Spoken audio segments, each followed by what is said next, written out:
A mysterious woman in black roams the streets of Guatemala, asking strangers for help.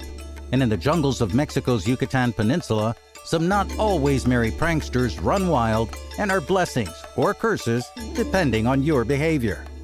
But these aren't just stories from centuries gone by. These are tales told by people who swear they've seen them today. I'm Andrew Colón, and these are just two of the many myths, legends, and mysteries of Latin America.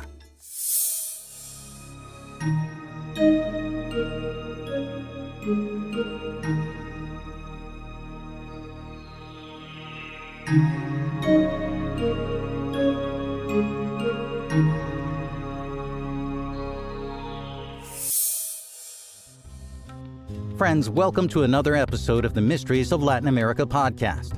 My name is Andrew Colón, and this time we have two stories for you from the rich collection of legends and folklore of Latin America. We'll tell you the intriguing story of a mysterious woman dressed in black who roams the streets of Guatemala, and then we'll bring it here to the Yucatan Peninsula to the story of legendary beings that might be more than just legends. I thank you for listening, sharing, and following the podcast on Spotify, iTunes, Google Podcast, YouTube, and all the other platforms we inhabit. I really do appreciate your support. And now to the stories. The time was the late 1890s, and the place was Guatemala City, Guatemala. Francisco Velázquez was a shy law student who had lost his parents. Francisco lived with his maternal grandmother, Señora Ana, who sold chuchitos, tamales, popular in Guatemala, and other food to support the household. Young Francisco also helped by making candles he would sell in front of local churches. One February morning, Francisco was walking to his law school, but first he stopped to visit the Church of San Sebastián on the way. While walking along the city's main boulevard and plaza, he saw a mysterious young woman dressed in black who hurriedly walked from the opposite direction and also headed into the church. As they approached each other, their eyes locked, and he instantly felt her penetrating but anguished gaze as she walked in. He kept looking at her as she continued into the church, and he wanted to follow her, but the clanging of the church bells calling everyone to Mass reminded him he was going to be late for class at law school. But in class, all he could think about was the striking woman in black and her hypnotic eyes. From that day forward, Francisco always stood at the main doorway of the Church of San Sebastián, where the woman in black would arrive without fail to the 8 a.m. Mass. He grew obsessed with the woman and asked everyone he knew about her, but no one knew anything about this mysterious woman in black. No one knew who she was, where she lived, nothing. And then one day she stopped coming altogether, and Francisco thought he'd never see her again. Easter week was coming soon, which meant that Francisco had to put thoughts of the girl in black aside and work to make as many candles as he could for the festivities.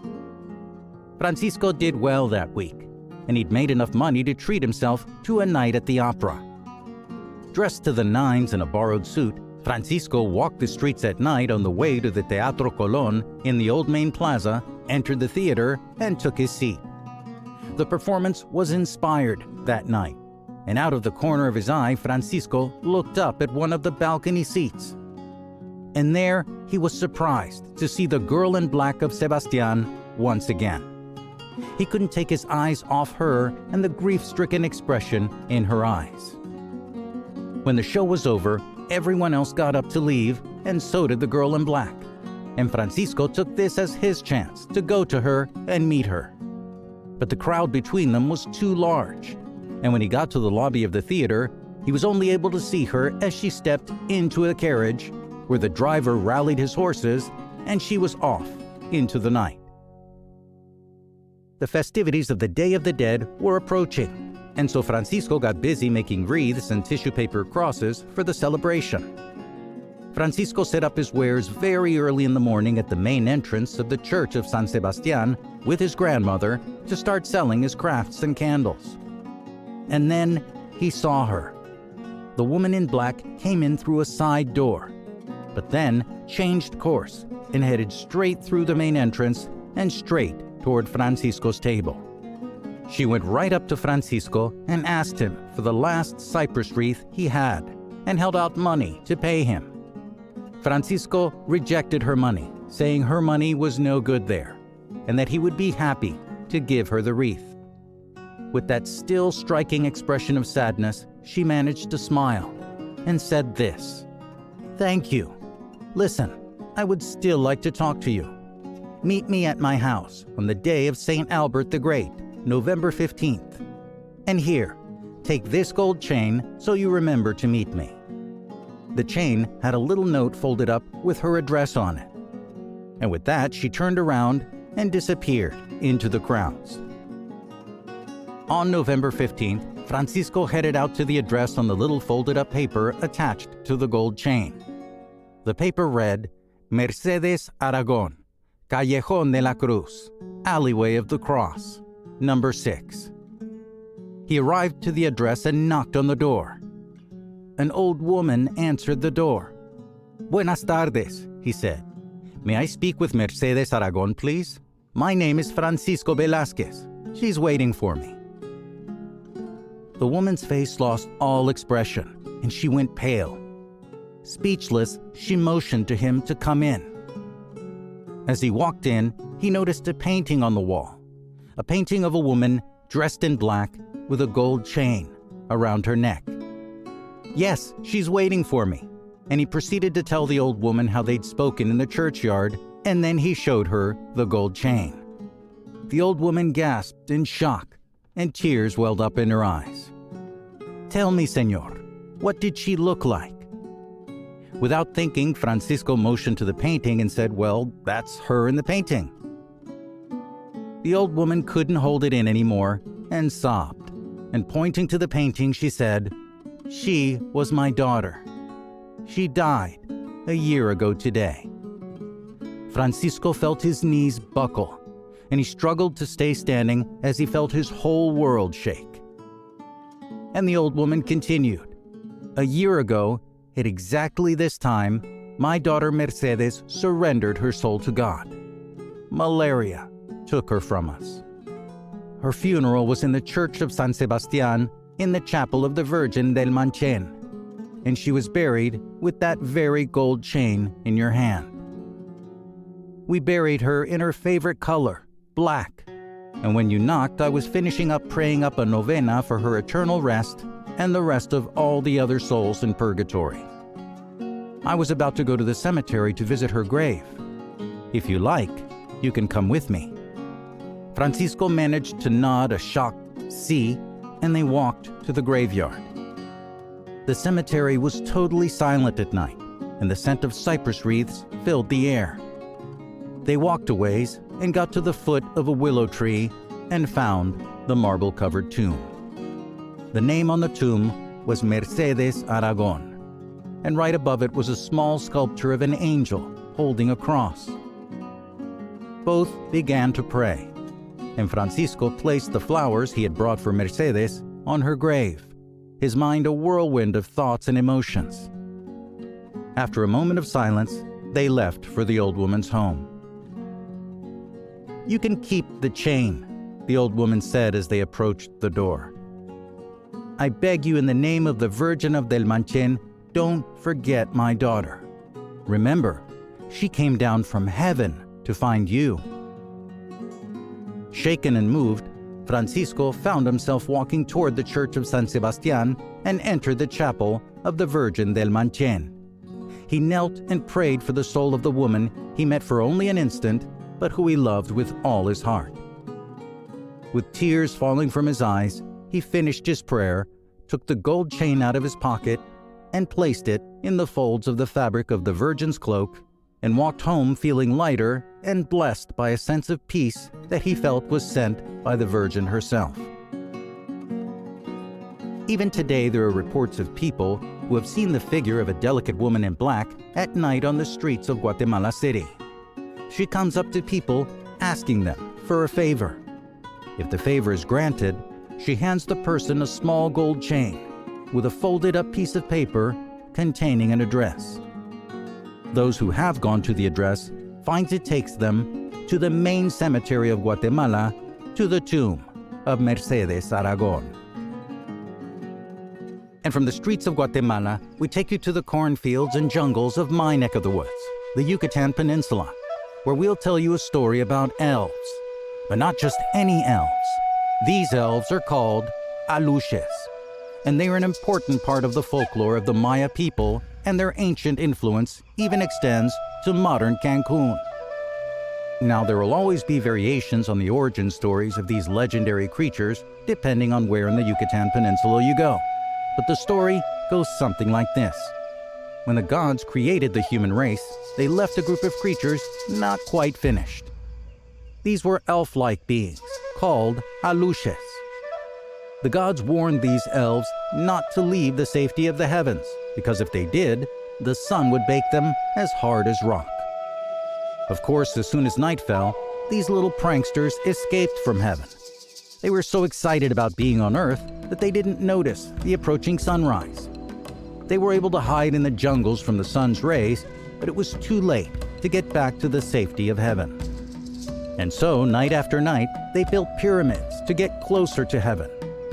But one day they got caught in the sunrise and were turned to stone. The gods took pity on the Aluxes and allowed them to come to life at night. Since then, the nights in the jungles and cornfields of the Yucatan Peninsula are alive with the laughter and the singing of the Aluxes. So you get an idea of what these elves look like. They're human-like in appearance, but are only about knee-high to an average person, so no more than 50 centimeters or 20 inches tall. These elves are usually dressed as ancient Mayan figures. They wear sandals and sometimes hats, and play pranks on those who don't leave them offerings. Also, they scare away or protect travelers and people who visit their sacred places. I should mention that corn is also sacred to the Mayan people. And even today, people who live in rural areas on the Yucatan Peninsula have small cornfields on their land, as it's an important part of their diet, lifestyle, and culture. It's still part of a local Mayan custom that when you build a home or plant a cornfield, that you should leave offerings and make a small altar to the Aluxes, as they help the corn grow. They help make it rain and protect your cornfields at night by making a high-pitched whistling sound to scare away thieves. If you go into one of their sacred places, it could be the forest or a sanctuary, you must ask permission from the Aluxes. This way you'll keep them from causing accidents, illnesses, or natural disasters. And what does the legend of these feisty little creatures have to do with Cancun? Well, for the members of the Mayan community, especially many of the thousands of people from the peninsula who came to build Cancun, the Aluxes aren't legends. They are ancient beings that can be very real. Too real. And there was a time when a building construction in Cancun ran into serious trouble. It was a bridge on parts of Federal Highway 307 that heads south down the coast of the state of Quintana Roo from Cancun. The year was 1990, early in Cancun's history, and this bridge connected the airport highway to the main boulevard in Cancun's hotel zone, Boulevard Cuculcán. During the bridge's construction, there came a moment where everyday workers would show up to work early in the morning, only to find that the bridge had fallen down overnight. This bridge fell down a total of 3 times, and we're talking about a huge concrete overpass of a structure. Not knowing what else they could do, the bridge's engineers grudgingly accepted the suggestion from workers to resort to finding a Mayan shaman priest to negotiate with the Aluxes who lived in the area so they could finish the job. Desperate to find a solution, the construction company found a shaman, and he said that the legendary elves were upset that the project had encroached on their sacred lands. The building of the federal highway had disrupted the rest of the dead in ancient Mayan cemeteries located there. It had hurt the mangroves, it had hurt sacred sources of water, and it had destroyed an ancient archaeological site. To bring this area back into harmony, the Aluxes needed the builders to ask for their permission to continue with construction and leave an offering for them. The shaman then held a small ceremony, asking permission to build from these legendary creatures, and the engineers constructed a tiny temple under the bridge as an offering to the tiny Aluxes, so that the Aluxes could live there in peace. there were no further incidents with the bridge. In the last 30 years that I've lived here in Cancun, I've seen that tiny temple there a million times driving to and from the airport, and I can remember seeing offerings of corn, honey, fruits, and pozol, a corn-based drink, left for the Aluxes. And all was good until this year. The roads leading from the city of Cancun and the hotel zone have been under construction, and the bridge leading to the airport was demolished to make way for a new structure. The small pyramid-shaped temple built in the 90s for the Aluxes was also taken down. But this time the project's engineers, just to be on the safe side, got a Mayan shaman to ask permission to remove their temple home, and they built another structure close by for them, out of harm's way from the construction. And so far, so good. Latin America is a mysterious universe. While on the surface, the Spanish, Portuguese, English, and indigenous language-speaking parts of North, Central, South America, and the Caribbean might be wonderful places to soak up the sun and enjoy yourselves on vacation, but when you dig below the surface, you'll find a surreal world full of mysteries, myths, legends, and even magic. And we'll chase a taste of all of these here on the Mysteries of Latin America podcast. I'd like to thank you for spending a little time with me. And I'd also like to thank you for sharing, following, and supporting the podcast on Spotify, iTunes, Google Podcasts, iHeartRadio, Overcast, and now YouTube, and everywhere else you can find us. I'll have more stories for you on the next episode of the Mysteries of Latin America podcast. I'm Andrew Colón. Adios.